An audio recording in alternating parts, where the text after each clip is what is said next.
Hey, what's up, people? Welcome back to my channel. My name is Desmond Z, if this is the first time that you've ever seen me. So, in today's video, I'm going to talk about some of my go-to book recommendations. Like, why did my whole brain just stop working? Obviously, I come on here, I talk about books, I tell you about the books that I like, I tell you about the books that I don't like, that I've read, blase, so on and so forth. And also in my real life, people know that I read a lot, so they ask me for book recommendations, and some of my go-to ones, some of my go-tos are the same ones that I talk about a lot on here because I actually like them, and I don't just get on camera and lie. Razor Blade Tears, Yinka, Where's Your Husband, The Vanishing Half, Frederick Bachman's entire catalog, but Anxious People, A Man Called Uwe. Like, I talk about those books a lot on camera, and I also talk about them in real life because I really love those books. So whenever someone asks me like for a book recommendation, those are like the first ones that come to my mind. But I do have other go-tos that I do thoroughly enjoy. So I want to just talk about some of my go-to book recommendations and not mention just the obvious ones that I always talk about. So let's get into the video. All the Lonely People. Now, I believe I have mentioned this book quite a few times. I'm not sure how much, but I read this book in 2022. Yeah, I believe I read this. Yeah, this was 2022. I read this book, and it's been compared a lot to A Man Called Uwe. This is about another man, old man, living in solitude, grumpy, doesn't have any friends, but he has a daughter, and she calls him weekly, and he basically lies to her and tells her that, you know, I have so many friends and I'm always out doing this, and then I got the neighbors, they come over and we playing bridge and we playing whatever older people like to do. Old people play bridge, don't they? And we playing Uno, and we doing this. We doing this and we doing that. I'm real social. He said, I'm real social. Okay? And that's basically what he has told his daughter. Me and your daughter got something going on. And his daughter calls him and like, you know what? I'm coming to visit. I haven't seen you in a while. It's been a long time, Papa. I'm coming to see you. And so suddenly, this whole social life that he's built up, that he's lied to her about, he's got to create one. He's got to get some proof for the pudding. He's got to get some proof for the pudding. So he basically tries to start branching out and tries to start meeting people. We got some new neighbors, tries to reconnect with an old friend that he hasn't spoken to in years. Like there's a grudge, something happened between them. This one also has a dual timeline, and y'all know, if you're new here, you're about to find out. Me and dual timelines, we have a very complicated relationship. It's almost always a no for me. I gave this book 5 stars. Just if I didn't say that, I didn't say that. I gave this book 5 stars. I really do love this book, but I didn't really care for the dual timeline. I had a much stronger preference for the present day storyline in this novel. The past storyline talks about how he met his wife, and their love story from beginning to end, blah blah blah blah blah. I didn't really care about that. I didn't. I'm gonna tell you the truth. I didn't really care. I didn't really care. But yeah, that's really basically what this book is about. I even have like my own special little bookmark in it because like this. Who bought this book? My mom bought me. Did my mama buy me this bookmark? My mama bought me this bookmark. I think she did. And so I used to switch it from like book to book, like randomly throughout the week, throughout the month. Like sometimes I would just walk by and like I would snatch it out and put it in a different book that I actually really liked for some reason. I don't know. It was me bestowing, one of my favorite books with a bookmark. One of my favorite bookmarks. So yeah, I don't do it anymore. It's just been sitting in this one for a while now. But yeah, Remarkably Bright Creatures. This book I read in 2022 as well, and I don't talk about this book as much as I talk about ones like Razor Blade Tears, Anxious People, and all those, but I do know that I have mentioned it quite a few times. This is another book. I think I gave this book 5 stars as well. If I didn't, I feel like I'm giving it 5 stars now. I'm giving it 5 stars now. This is about an older woman who works at an aquarium, and she's basically, she's living her life alone. Another book about a lonely older person. I've said that before in a previous video that I really do love books about older people. Specifically like elder people, not just someone who's 5 years older than me, like elderly people who like are starting new or just about their life. Like it's something about it. I really love it. But it's about an older woman. Her name is Tova. Yeah, her name is Tova. Her husband dies, so she starts working at this aquarium on the night shift. To pass her time and to give her life some sort of meaning. In this aquarium, there's also this octopus that goes by the name of Marcellus. We get his point of view and how he feels like being captivated, because that's basically like he could be out in the sea somewhere. So we get his point of view and how he feels being in this aquarium all these years, days, weeks, months, however long he's been in there. So we switch from being with Tova to being with Marcellus, and also there's a third character. I forgot his name, but he comes to this city, this town that Tova lives in, looking for his father because he feels like he's never met his dad, and his mom never told him much about him. So he finds out that this is where his dad is from, or something like that.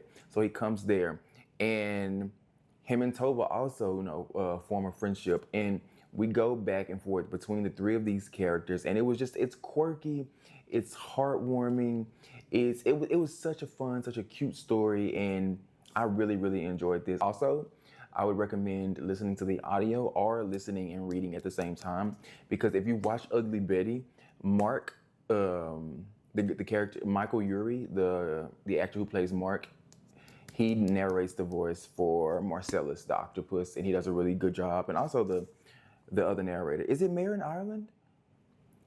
Maybe that's another reason why I really enjoy it, because Marin Ireland, I think that's how you say her last name. I think that's her last name. She narrates pretty much all of Frederick Bachman's books, the English versions. And I think she narrated this book as well. I have to double check. But either way, this is really good. My Government Means to Kill Me. I gave this book like 4.5 stars, I believe, when I first read it. Let's round it up to 5. We can give it 5. But no, I think when I read it, I gave it like 4.5 stars, which is obviously still a very great rating. I really did enjoy this book. It's about a wealthy black teen who leaves his wealthy family in Indianapolis to go to New York City. What's this guy's name? His name is Earl Trey Singleton III. He meets this guy, they become roommates, and Trey gets involved in like political movements. Of course, it's the 80s, it's New York City, he's gay, there's the whole AIDS epidemic, and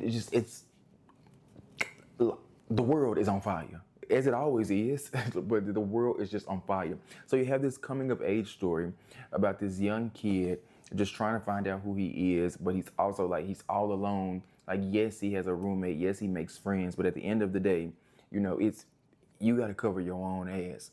So he's like, he has to find a job. He's like a bike messenger. And obviously the culture in New York City is going to be much different than Indianapolis. So sex, drugs, parties, and just everything is there. It's at his fingertips. So that's basically what this is. It's a coming of age story about a young gay black man in New York City, just fish out of water. And he's just trying to figure everything out. This is historical fiction. We can classify this as historical fiction as well, because we get a lot of prominent names, some names that I didn't even recognize a bit before my time.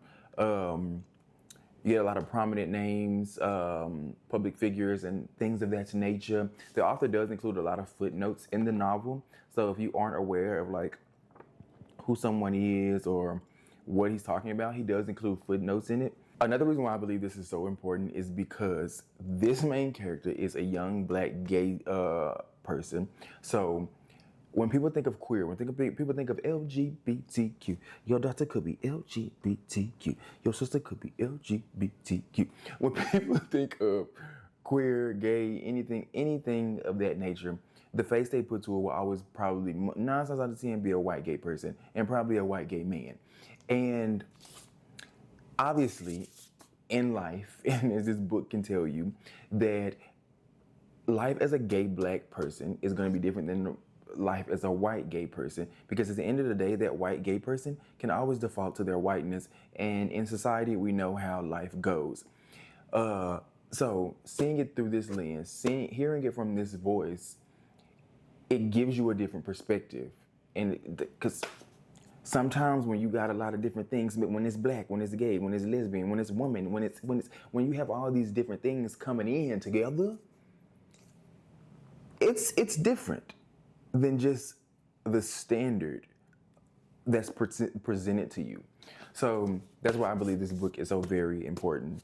And speaking of intersectionality, Sky Falling. Now I know I have talked about this book quite a bit. I believe I have, but I think from the first time that I mentioned it, like the first time I reviewed this book, since then, I think I've only mentioned it in passing. I haven't like talked about it, but Sky Falling is about a black lesbian in Philadelphia who is like 39 now. Yeah, she's like approaching 40, but back when she was like 26, something in her mid-20s, she donated her eggs. I think she gave them to her friend. The product of said eggs that she sold have come to roost.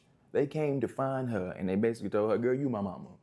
You is my mama, girl, and I need to know about you. And she's like, I'm lost and I just wanted to know, where I actually, biologically came from. So she comes to find Sky, and Sky is a flight risk, baby. Literally. Like she's used to hopping around, no responsibilities. Like her mom is older and sick, and her brother does like everything for the mom. Sky is like, she drops in, makes an appearance, and she goes. I believe that's right. I could be wrong about that, but I am. I think I'm right about that. Yeah. She makes a mistake, and baby, you know what? Oh well. She booking it. Cause I think she gives like tours or something in like various like random cities or something like that. I can't remember all the details on that part, but I actually am gonna reread this, so I will be able to remember all the details. But I do know that she travels a lot for work. She comes home, she's here for a minute, got a little piece here on the side, somebody she talking to, somebody trying to hook up with, blase. She ain't trying to put no roots down nowhere. She don't want to be tied down. She want no responsibilities. So this girl comes to her and she's like, oh baby, no. I ain't trying to hear it. But that little girl grip is tight, baby. Grip is tight. She like, no, baby, you finna know me. You finna see me. There's drama, there's mess, there's comedy. That when I say it every time I mention this book, because I think it's vital information. When I first started, I was like, this is corny. I was like, this is very cringy, trying to relate to maybe a younger crowd, but it's kind of missing the mark. And then as you continue, it actually becomes more endearing, and you see that that's just like, it's like having that aunt or an uncle who, like, they just miss it by that much. It's just like you almost had it, but that's not quite how we say it. Overall, I really did enjoy this book like a lot. And like I said, I don't remember all the details about it, but that is going to change because I am going to reread it, because y'all know how for the longest I said I did not reread books. But now that I'm on this journey, through this journey of discovery, you're finding you, I'm finding me. Now that I have... Okay, let me stop. Now that I'm on this journey of trying to like reread books and go back and, refresh my mind and also like re-experience the story, this is definitely at the top of that list, or close to the top of that list of, rereading or whatever. So yeah, if you read it sometime soon, then, I'll be reading it right along with you or whatever. I Wish You Were Here by Mason Deaver. This book is about a non-binary teen who comes out to their parents, and their parents literally it's everything you don't want to happen. It's everything you don't want to happen.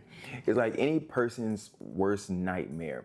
The parents don't understand, they refuse to understand, and they kick Ben out. So Ben has got to pack their shit up and go. Ben calls their sister and is like, hey, your mama and your daddy tripping. They done kicked me out the motherfucking house. All because I said I was non-binary. They don't even know what that means. They won't even let me explain. They just done kick me out. So girl, come pick me up. Pick me up, girl. I'm crying. It's raining. I don't know what to do. So what is Heather? I believe Heather was the sister. Was Heather the sister? Hannah. I was close. I was this close. I had just missed the mark. Hannah comes and pick Ben up. Comes to pick Ben up. Hannah has a husband. What's it? I don't remember the husband name. Is it Thomas? I don't know, child. I can't remember. But so Ben is now living with Hannah and her husband, and Hannah's trying to figure this whole thing out as well, trying to figure out, what exactly non-binary is, what pronouns do I use, how do I approach this whole situation, just trying to figure it out, enrolling them in school and all that jizzy jazz, okay? Ben then meets Nathan, and then their friendship starts to grow. Ben doesn't know if Nathan's gay, if Nathan's bi, straight, what is going on. But all Ben knows is that they found a friend, and we just gonna take it from here. There's also a third person. There's a girl in the mix. I can't remember her name, but yeah. But mostly the friendship is about Nathan and Ben. So things go from there, and this is a YA book, and y'all know how I feel. YA doesn't always work for me. It's not really my bag a lot of times, but this one, it just knocked it out of the park. Because I feel like people, when I think YA, they automatically feel like it's gonna be childish or something like that. But we have to understand that YA is written for a specific audience. But that doesn't mean you can't get anything valuable out of it. So I never devalue YA and its purpose, but I just know that there are certain YA books that will work for me and certain ones that won't. And this one, it did what it needed to do. And I also think that people automatically assume just because a character is young or like a teenager or a child that the book is YA, because My Government Means to Kill Me, the main character is 18. That's not a YA book. And No Ordinary Wonder, I can love that book so much. The main character is 13 or 14. That's not a YA book. But anyway, that's neither here nor there. I really enjoyed I Wish You All the Best. Did I say I wish you were here when I first said this? I can't remember, but I Wish You All the Best is the name of the book. And the friendship between Ben and Nathan. I'm not non-binary, obviously. Or I say obviously, but I'm not non-binary. But I still feel, obviously, you can still relate to this main character and to Nathan, and just to see their friendship grow, the possibility of what could be more, and just dealing with, maybe your parents not understanding you, you're in an entirely new environment. It was just so many things that this person is dealing with, and I think, especially as a teenager, we've all had those things where it just feels like the world is going to end. It feels like nothing will ever be right. And I think this is a perfect example, perfect depiction of that feeling, of those feelings. So yeah. The measure. 525,600 meters. How do you measure a year in daylight and sunsets? Okay, The Measure by Nikki Ehrlich. Ehrlich. The Measure. This book needs to be a TV series. Can we just say that? I know we probably all mini-seriesed out. We've probably had enough of the mini-series, because we don't know if it's on Hulu, we don't know if it's on Netflix, we don't know if it's on actual, on cable TV. We don't know where it is. And we probably don't even have their streaming service, because everybody has gone streaming service crazy. Everybody and their grandmama want their own streaming service, and it's just not right. Okay. I don't know how we got there from the book, but please. Oh yeah, because I said I know we all mini-series out, but please allow me, because I need it. If nobody else don't need it, I need it. I need The Measure to be a mini-series, not a movie. I do not want a movie. Because I enjoy the movies. I enjoy movies. I enjoy the cinema. But I want this to be a TV series, because I possibly want more than one season. Maybe 3. Give me 3. Tres. Uno, dos, tres. That's what I need. I need 3 seasons and call it quits. Don't stretch it out no further and don't shorten it. Because if you shorten it, you may not do it right. Give me 3 quality seasons. This is the only time. Listen to me, streaming service, platforms, execs. This is the only time I'm going to allow you this because I am the type of person, I enjoy a good 22 season type of show. 22 season, 22 episode season. I don't give up about them 6 episodes every 2 years. And here it is 20 years later and we still ain't got the season finale. So keep it. But this is the only time I will allow you. Give me about 6 episodes, 3 seasons. But I need all 3 seasons back to back. Like give me a part 1, then give me a part 2, and then give me a part 3, all within a year and a half. I will allow you a year and a half. A year and a half. A year and a half is all I'm giving you. Summertime, give me part 1. Winter, part 2. Spring, part 3. Wrap it up. Wrap it up. Call it quits. And I'm good. I got it.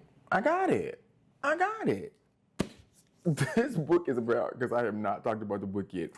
This book is about a bunch of people. They wake up one day and there's a box on their front door. I mean, you got a package on their door and you didn't order it. Now I have plenty of packages arrive and I'd be like, what, when did I buy this? But a box arrives on your front door, to your step.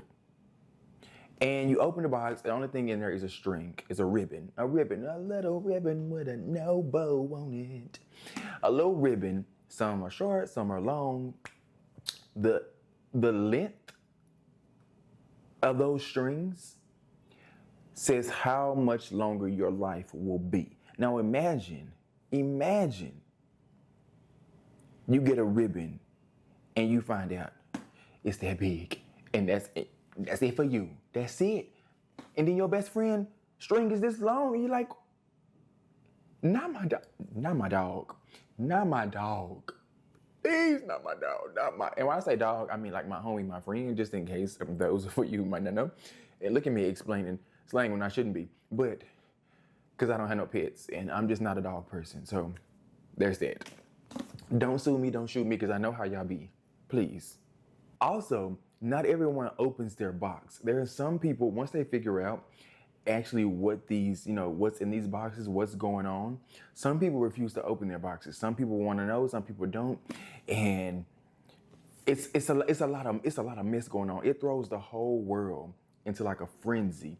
It throws everybody crazy. You got politicians who are like, what if the president string is this long? What's going to happen now? What's going on? What we going to do? Huh?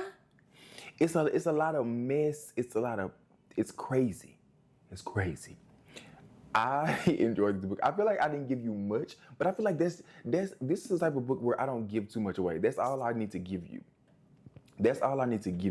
Because if I say too much, then things start it gets into spoiler territory. This is the type of book where it can easily get into spoiler territory, and I don't like to spoil books. Okay, but that's basically the gist of this book, and I really, really enjoyed it. Also, once again, I'm here going to tell you about the audiobook because it's narrated by one of my favorite narrators, Julia Whelan. Julia Whelan can do no wrong. She can do no wrong. Like, there are some books that I didn't even like, but I kind of stuck around just for Julia Whelan's voice. I did. Julia Whelan, Bonnie Turpin, was Adam Lazier Scott? Is that his name? Is that his last name? Adam Lazier Scott? Or is it Adam Lazier White? I can't remember. He does S.A. Cosby's books. So I would highly recommend audiobook and the physical book at the same time. Does wonders. Yeah. I thoroughly enjoyed this book. Like, when people ask me for recommendations, like, it just lights me. My whole world lights up. Like, I try to hide it just a little bit, but like it just like my brain, it be engines.